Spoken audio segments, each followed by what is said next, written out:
ficou fora da zona de rebaixamento. Domingo tem clássico com o Flamengo ao vivo na Globo. A transmissão começa às 3h40 da tarde, bola rolando às 4h. Depois da alegria em campo pela vitória sobre o Fortaleza, os jogadores do Vasco só pensavam em uma coisa. Acabou o jogo, a gente já foi aliviar a tabela, né? A gente sabe que outros times também estão brigando com a gente ali. Uns ganharam, outros perderam, ele embolou. A derrota de ontem do Santos para o Bragantino manteve o Vasco em 16º lugar, logo acima da zona de rebaixamento.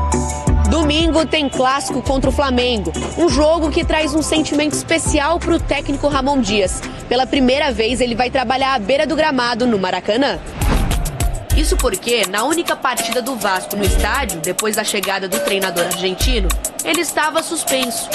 E foi o Emiliano Dias, filho e auxiliar do treinador, quem dirigiu o time na vitória por 1-0 em cima do Atlético Mineiro. Creio que é um estádio. Jogar no Maracanã vai ser como jogar no Monumental de Núñez, em Buenos Aires. Pela quantidade de público, pelo entorno, pelo clássico. O Emiliano teve a sorte de vencer aquele jogo. E tomara que a gente possa ganhar de novo, para seguir na luta. Pro clássico, Paulinho volta depois de cumprir suspensão.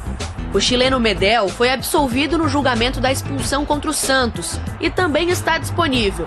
São mais opções para o Ramon Dias montar o time e tentar guardar uma boa memória da estreia dele como técnico no Maracanã.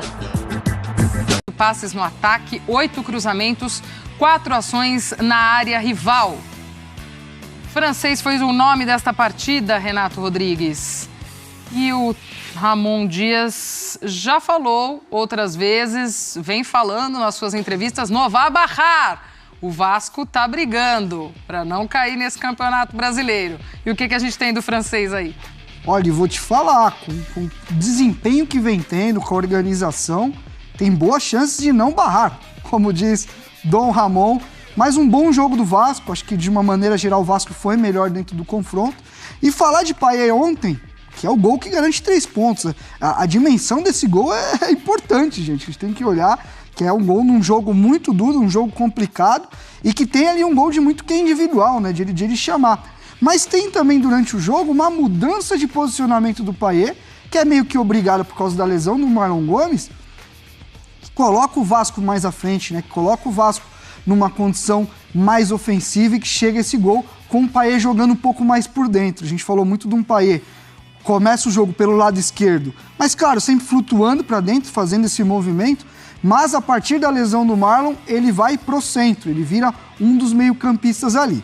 Vamos dar uma olhada um pouco nesse desenho, nesse 4-3-3 que joga o Vasco? Vamos lá, começo do jogo aqui, um dos primeiros ataques do jogo, a gente já vê, ó, os dois zagueiros construindo, saindo com a bola, o Léo com muita essa capacidade de conduzir, né? Chama muita atenção como o Léo consegue fazer essa bola ir para frente. O Zé Gabriel é sempre o primeiro volante, aliás, como cresceu esse jogador na mão do Ramon Dias, um cara que tinha dificuldade, a torcida pegava muito no pé, mas a gente vai ver o desenho de meio, como é que funcionava? A gente vê a trinca, né? O Zé com o Marlon e o Praxedes mais pela esquerda. Olha onde está o Payet aqui, vou até apagar, para a gente ver onde está o Payet, muito mais aqui relacionado ao Piton, muito mais perto do Piton, fazendo essa dobradinha. Claro que o Piton avança e o Payet faz o movimento para dentro. Então, o sistema de jogo foi esse. O Payet como ponta, aqui a gente vê o Verguete, e aqui, do outro lado, o Peck. O que acontece no segundo tempo? A gente vê um time estruturado, tentando armar, muita gente trabalhando nas costas da linha aqui, tentando ajeitar. Então a gente viu essa formação, esse 4-3-3, com essa trinca no meio de campo. Tentando aqui o Vasco até construir. Olha como está muito bem desenhado, ó. Questão do Zé sendo o primeiro jogador. E a gente vai ver de novo o desenho. Marlon e o Praxedes e o Payet um pouquinho mais aberto aqui, um pouquinho mais acima. Então essa foi a dinâmica da primeira etapa. Com a lesão, o que acontece? Qual que é a mudança que tem nesse Vasco na segunda etapa? E a gente vai ver aqui o lance do gol. O Zé continua por fora, a gente tem o Praxedes e aí a gente tem o Payet como esse trio, né?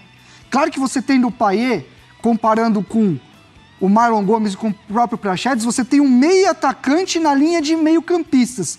Nesse sistema, o Vasco joga com um volante bem preso e com 2 meio-campistas que tem esse equilíbrio, né, ofensivo e defensivo.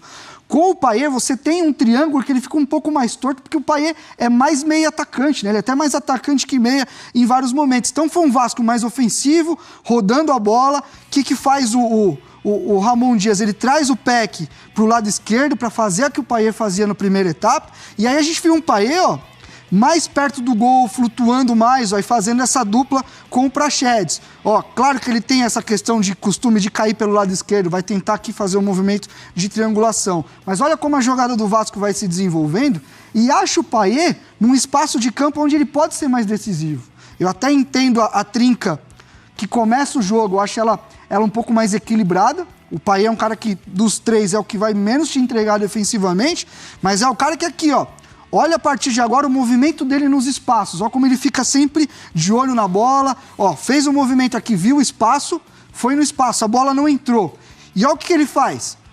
Dá o break, percebe que a linha de passe parou, fechou. Ele dá o break, recebe, e é aqui que a gente fala, ó, já domina direcionando, vê o espaço e vai para a finalização. Aí a gente está falando de um jogador com uma capacidade técnica muito grande, com um poder de finalização muito bom. Então acho que é uma das lições desse confronto. Talvez o Payet um pouco mais por dentro, mais apto para ter esse tipo de finalização. A gente vai para rapidinho intervalo, a gente já volta.